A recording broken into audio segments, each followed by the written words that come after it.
Welcome back to my channel. इस video में हम स्टार्ट करेंगे पार्ट 2 क्लास 11 का चैप्टर 12 का। इसके पहले मैंने पार्ट 1 ऑलरेडी कवर कर लिया है, जिसमें हम माइक्रो एंड मैक्रो न्यूट्रिशंस के बारे में पढ़ लिया है कि कितने होते हैं, उनके क्या क्या फंक्शंस होते हैं।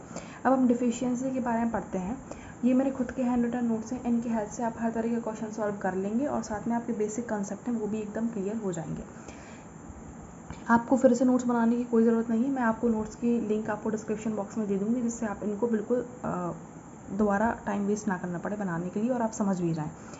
तो हम स्टार्ट करते हैं deficiency symptom of essential element. मतलब कि अभी हमने देखा कि जितने सारे हमने माइक्रो एंड मैक्रो न्यूट्रिशंस पढ़े, तो इनका कुछ ना कुछ एक काम था। किसी का सेल ग्रोथ में काम कर रहा है, कोई किसी चीज़ में काम कर रहा है। अगर मान लो किसी भी इनमें से किसी की भी कमी पड़ जाती है तो क्या होगा, डिफिशियंसी हो जाएगी। डिफिशियंसी होगी तो वो कुछ ना कुछ सिम्टम्स दिखाएंगे डिफिशियंसी की वजह से, तो हम वो सारी चीज़ें पढ़ेंगे।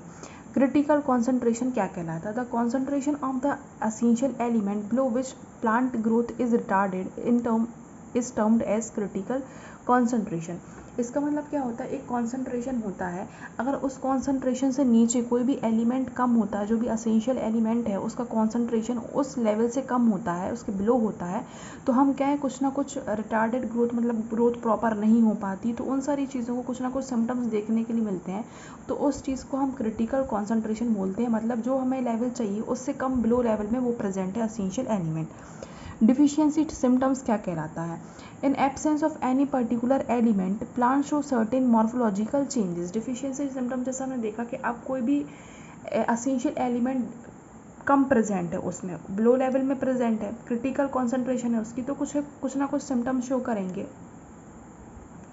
मॉर्फोलॉजिकल चेंजेस शो करते हैं, कुछ शो करेंगे morphological changes. The deficiency symptom vary from element to element and they disappear when the deficient mineral nutrition is provided to the plant. क्या है कि अब जो भी एलिमेंट है, एलिमेंट टू एलिमेंट वेरी करता है, उसका सिम्टम्स का अपीयर होना, वो डिसअपियर भी हो जाता है जब हम उसको प्रॉपर वो मिनरल दे देते हैं, एसेंशियल मिनरल दे देंगे तो वो चला भी जाएगा।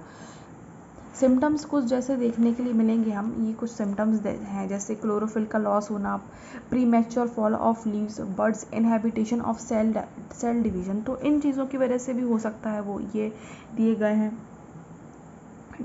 डेथ ऑफ टिश्यू इनकी वजह से हो सकता है।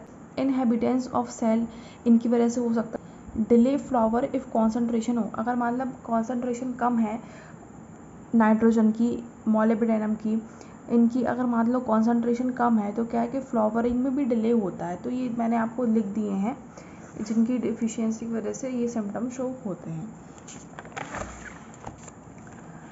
टॉक्सिसिटी ऑफ माइक्रो न्यूट्रिशंस, अभी हमने देखा क्रिटिकल कॉन्सेंट्रेशन देख लिया, मतलब बिलो विच अगर मान लो उस लेवल से कम होता है तो वो कुछ ना कुछ सिम्टम शो करते हैं। सिमिलरली अगर मान लो वो ज़्यादा अमाउंट में वो प्रेजेंट होगा तो उसकी वजह से क्या है, टॉक्सिसिटी आ जाती है। मॉडरेट इंक्रीज कॉज टॉक्सिसिटी, मतलब अगर थोड़ा ज़्यादा इंक्रीज हो जाएगा उसके लेवल में तो वो टॉक्सिसिटी क्रिएट कर देता है। Mechanism of absorption of element, अब हमने ये देख लिया कि टॉक्सिसिटी, क्रिटिकल कॉन्सेंट्रेशन क्या कहलाता है। अब हम देखेंगे कि आखिर जो प्लांट है वो न्यूट्रिशंस, एसेंशियल मिनरल्स लेता कैसे है। तो उसके दो फेस होते हैं, दो मेन प्रोसेस होते हैं। फर्स्ट फेस में क्या होता है, Uptake of ion into the free space और आउटर स्पेस ऑफ सेल। पहले आउटर स्पेस ऑफ सेल में ये जाते हैं, ठीक है। फिर सेकंड फेज में क्या होता है, the ions are taken in slowly into the inner space. पहले तो फ्री स्पेस में, आउटर स्पेस में जाएंगे ये आयंस, फिर सेकंड फेज में क्या होता है कि स्लोली ये अंदर वाले स्पेस में जाने लगते हैं। The passive movement of ions into the apoplast usually occur through ion channels. क्या है कि पैसिव मूवमेंट, पैसिव और एक्टिव आपने पढ़ा होगा। पैसिव मतलब होता है जिसमें भी कोई भी एनर्जी रिक्वायरमेंट नहीं होती है। तो जो पैसिव मूवमेंट हो रहा है आयन का, वो किसके थ्रू होता है, आयन चैनल्स के थ्रू होता है movement. The entry and exit of ion to and from symplast required the expenditure of metabolic energy which is an active process. क्या है कि एंट्री और एग्जिट आयन की होती है सिम्प्लास्ट से, जो कि क्या है, एनर्जी रिक्वायरमेंट चाहिए रहती है उसमें, उसको हम क्या एक्टिव प्रोसेस बोलते हैं। मतलब एपोप्लास्ट में पैसिव होता है और सिम्प्लास्ट में अगर एंट्री और एग्जिट चाहिए किसी भी आयन के लिए तो वो क्या एक्टिव प्रोसेस के थ्रू होता है, मतलब उसमें एनर्जी रिक्वायरमेंट लगती है। मूवमेंट ऑफ आयंस को हम फ्लक्स बोलते हैं। अगर इनवर्ड मूवमेंट होता है तो इनफ्लक्स बोलते हैं और आउटर होता है तो ई फ्लक्स बोलते हैं उसके लिए। Nutritions that are essential for growth and development of plant become available to the root due to weathering and break down of the root rocks. क्या है कि जो भी न्यूट्रिशंस असेंशियल न्यूट्रिएंट्स चाहिए रहते हैं ग्रोथ के लिए, एक प्लांट के लिए, तो क्या है कि वो कहाँ से भी अवेलेबल हो जाते हैं, weathering and breaking of rock से भी हो जाते हैं।